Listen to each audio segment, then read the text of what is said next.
all of you could have been anywhere tonight. You could have been with family and friends. You could have been watching people on TV. You could have been watching the Red Sox, but you're here with us tonight. My immediate left, we have David Yankai, who is the first vice president of the NAACP. Next to him is our wonderful keynote speaker, Representative Malcom Kenyatta. Wave to the people. Go ahead. All right. And finally, last but not least, is the president of the NAACP, Jamel Khalist. He kept saying, always moving forward. We always need to move forward. We're also always fighting for it. But most of all, remember that the National Association for the Advancement of Colored People was founded by both blacks and whites. So I'm deeply honored to present, on behalf of the Wilkes Barre NAACP, the Audrey Spence Community Service Award to Reverend Jennifer Jo VonRue. I want you all to know that I know my place. I know that I'm a white woman. I know that I'm an ally. And the reason I began this movement in Wilkes Barre was because something had to change at that moment. And I'm just so thankful for the other black people in this community that are moving this forward. Cherie Clark and the Freedom Fighters, Bill Brown, Constance Wynn, who's been fighting her entire life. I mean, look around at the incredible people in this space. And so white people, I want you to open your ears and listen to me right in this moment. You have to be an ally right now. You can't just sit around. You cannot just pay money to go to a wonderful banquet. It's wonderful, and you have to be an active anti-racist in this moment. You have to talk to people and have a hard conversations, because if the only people talking about race are white Nazi racists, then we're never going to change the movement. So you need to commit this year that you are going to have those hard conversations, and you are going to stand up, and you are going to fight for police reform, and you are going to be an active anti-racist, because this is no time for casual social justice. We must stand up. We must do our part today, tomorrow, and in the days to come. Thank you.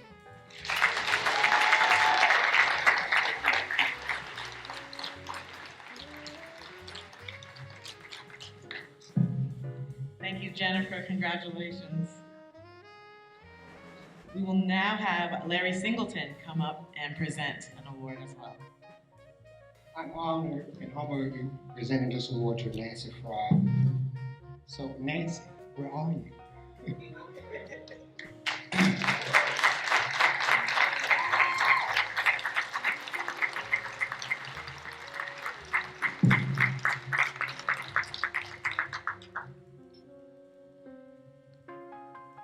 This is Nancy.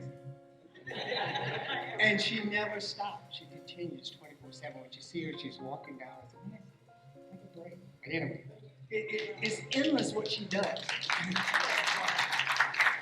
Here's Nancy. If I let him keep talking, I'd be 90 by now. Thank you very much. It's an honor. It's been a wonderful program. It still is a wonderful program, and it wouldn't be possible without everybody's help. People contribute. They have next generations who contribute. I do. My kids help too. And our church has been open to anyone who wants to come or wants to call and say, can you deliver? As far as the turkeys go, Tony Mathis is going to take a list of names. If you want to put one this year, just tell her you're interested. But the real reason that we wanted to start the program was because of people being alone. Christmas is a wonderful holiday, but a lot of people don't have a chance to share it with family. I remember one year when we were first starting, there were two women who met, big hugs in the parlor, and they had come on different vans. And one said to me, we wouldn't have had a chance to spend any time over the holidays because we both have coal furnaces. And I live in Pittston and she lives in Glen Lyon. So that was our chance to get together. thank you to everybody who's helped, especially last year. We didn't know what the weather was going to be like at the last minute. The Tire Square Club came, set up 2 tents, helped us prevent the weather from getting in the way. And we'll be planning to do another one this year, so thank you again. Always. So we're gonna have Erica Acosta come up to present another award. All right, Wilkes. I can give it up. I know. Okay, so I am presenting the Audrey Spence Community Service Award to a dear friend, a colleague, a dad away. Oh, I'm getting emotional. And he has been a father figure to many of us and a great colleague. So without further ado, I present this award to Francisco Gonzalez.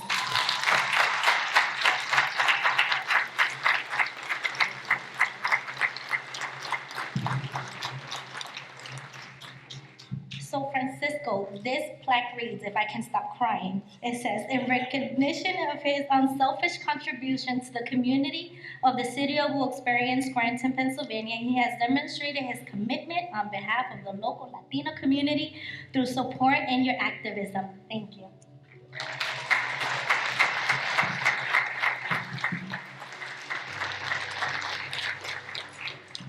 It's great to see the impact that you have on this community, so we thank you so much for all that you have done. And more people need a heart like that to just love on people just because that's just who they are. Thank you so much. We have another award, so that'll be given by Jamel Khalis.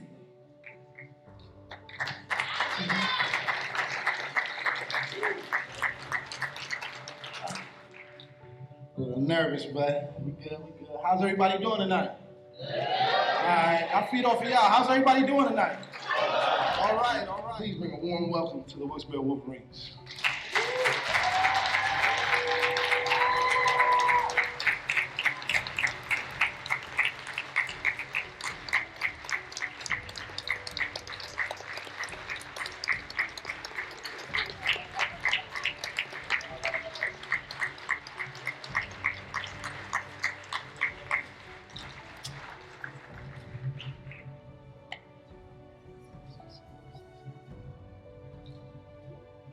How y'all doing?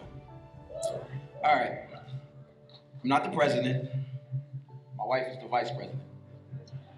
Our president had a prior engagement. I'm what you like to call the voice. Just take a look right here. I have my wife. I have my little man, Cody. He just started playing football this year. JoJo, he just started playing football this year. And JR, he's been with us for 3 years. It's more than just football. So we have a whole cake, let's just say. Football is the icing. Because when you come out and watch us play, you do see a group of disciplined young men. You see a bunch of young men working together and young women, because our cheerleaders are fierce. And you get to see like football played the right way. In recognition of their commitment to developing a youth football and cheerleading organization that is dedicated to keeping the youth of the community active and engaged. Yes, and now your certificate of special congressional recognition, presented to the Wilkes Barre Wolverines Youth Football and Cheer in recognition of outstanding and invaluable service to the community. Thank you. Always. We have another award when Mr. Felton, he'll come at this time to give this one.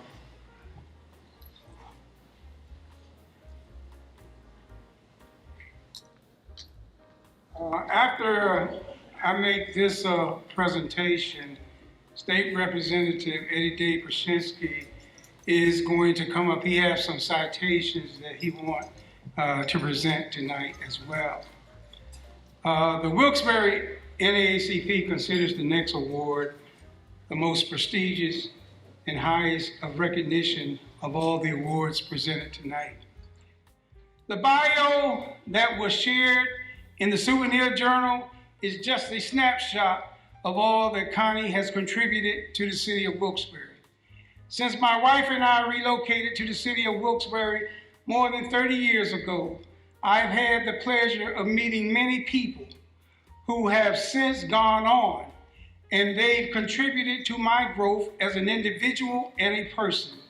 I'm happy to say that Constance Wynn is one of those people. Tonight, I have the great honor of presenting Constance Wynn with the Wilkes Barre NAACP's Diversity Leadership Award.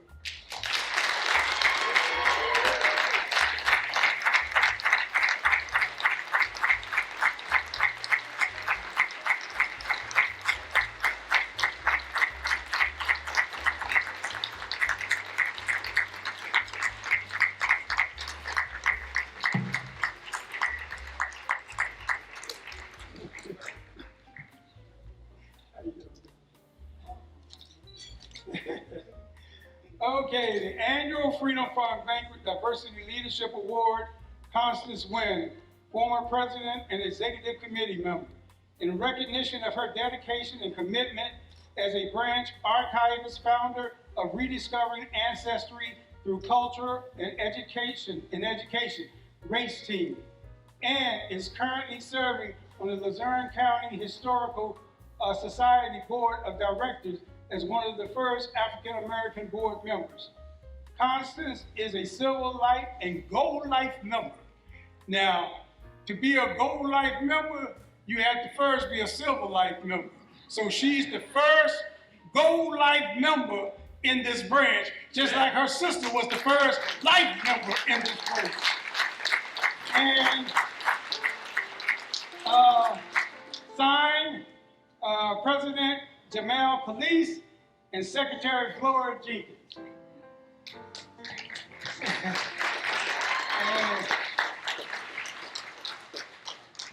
And this is a certificate of special recognition, congressional recognition from Congressman Matt Cartwright, presented to Constance Wynn in recognition of outstanding and invaluable service to the community.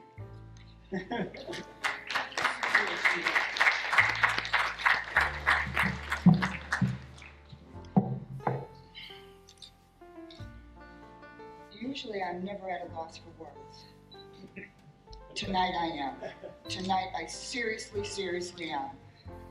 This organization has meant a lot to my family.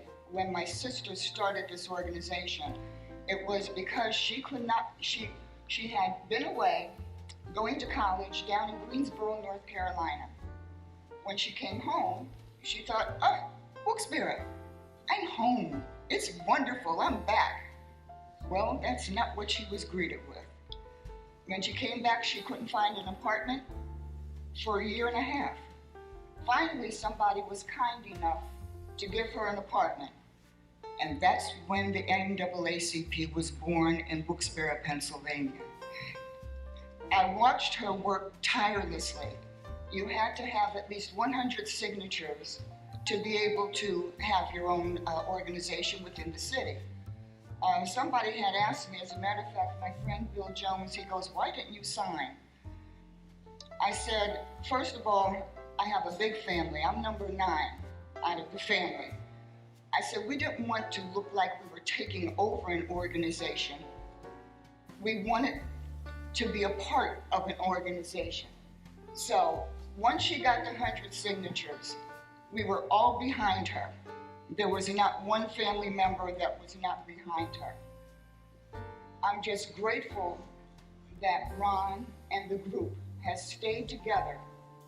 20 years this man has dedicated his life to the presidency of this organization. I can't thank him enough. Jamal, you got your work cut out for you, my friend. But I love it because I see that youthful exuberance, and that's what's going to take us forward. I thank you. I graciously thank Ron and my executive committee. I love you all, Miss Peggy Felton. And one more thing I would like to say. There's 2 people sitting at my table, Marsha Barnes Riley and Gwen Garrett. How many people can say that they have friends over 65 years?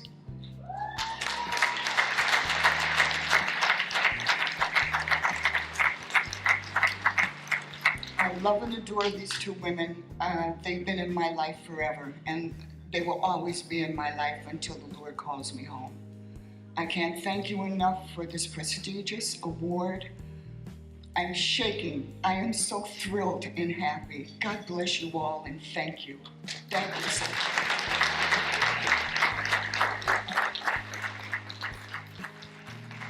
You have so much to be proud of, so much to be thankful for, so much continued work that must be done.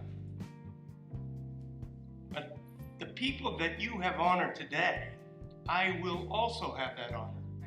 I want to invite my colleague, Malcom Kenyatta, to join me as we present these 4 citations on behalf of the Commonwealth of Pennsylvania, the 203 of us. So if we could please we'll have our Wolverines, we'll have Nancy Frey, we'll have Constance, Francesco, would you all come up here, please? We'd like to present these to you on behalf of the Commonwealth of Pennsylvania.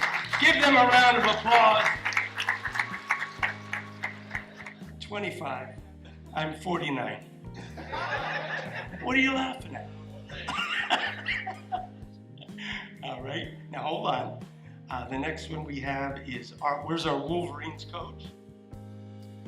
By the way, the Wolverines will be offering autographs, $5 a piece at the end. It's for the uniforms.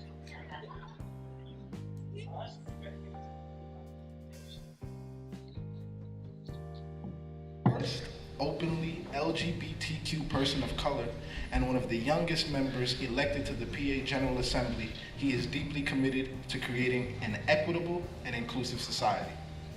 As a legislator, he has championed proposals to address generational poverty, raise the minimum wage, protect workers' rights, increase access to mental health care, common sense measures to address gun violence, and protect our digital infrastructure. So please join me in welcoming our keynote speaker, Representative Malcom Kenyatta. Oh, y'all sound like y'all ate already. Good evening. Next year we'll do the dinner at the end and then keep the energy up. So I think it's really fitting to give some final remarks after the presentations that we witnessed, because what we've heard tonight, what you have here in your book, these are the doers in Wilkes Barre. There are a lot of people, particularly in this moment. You got a lot of people who are talkers. You have a lot of people who hang around people who might be doing stuff. You have a lot of people who have comments about what other people are doing. But we're still in a moment where we need some doers. Some doers of things. This morning, I started my morning laying to rest one of the doers of my North Philadelphia community, where I'm from. Where I'm from in Philadelphia, our founders, as flawed as they were, wrote some really prescient words about freedom and justice and fairness and everybody being created equal. But organizations like the NAACP, and like some of the folks who you've seen honored here tonight, and some of the folks who are engaged who weren't honored here this evening but are doing the work on the front lines, you are the ones who, like every generation, has dragged this country, sometimes kicking and screaming, to make those words more than prescient words on some documents, but to make it real in our lifetime. To make it real. I have never seen change happen without a mass movement of doers. When I think about the bills we passed around police reform in the Pennsylvania legislature last year at the height of George Floyd, what we saw was protests in 61 of Pennsylvania's 67 counties, demanding that we have a system of law enforcement where folks aren't gunned down in the streets or choked out in the streets. And I'm telling you, I've been around Pennsylvania. It's tough to get 61 and 67. That's hard work. I'm trying to get 61 and 67. I'm trying. But that is hard work. But the bills that we passed, let me be very clear. These were not new bills. Not one bill that we passed was a bill that somebody introduced because George Floyd and Breonna Taylor were tragically murdered. These were all bills that had been introduced session after session after session. Bills that say we should do such thing as not allow an officer who has a history of doing the wrong thing to go from precinct to precinct to precinct. That's common sense. But that wasn't a new idea, that was an old idea. Bills that said we need to make sure that our officers have the training necessary. That's not a new bill, that was an old bill. But what was the difference? The difference was Cherie. The difference was NAACP. The difference was Wilkes Barre Black Lives Matter, who stood up and remembered that this democracy is not running on autopilot, but it requires something of you. As I've said countless times, this is a marathon. I'm just fresh legs. And understand that the baton has been passed, and we're going to continue to move. The gap is about to stretch. Trust me when I tell you the work is going to continue.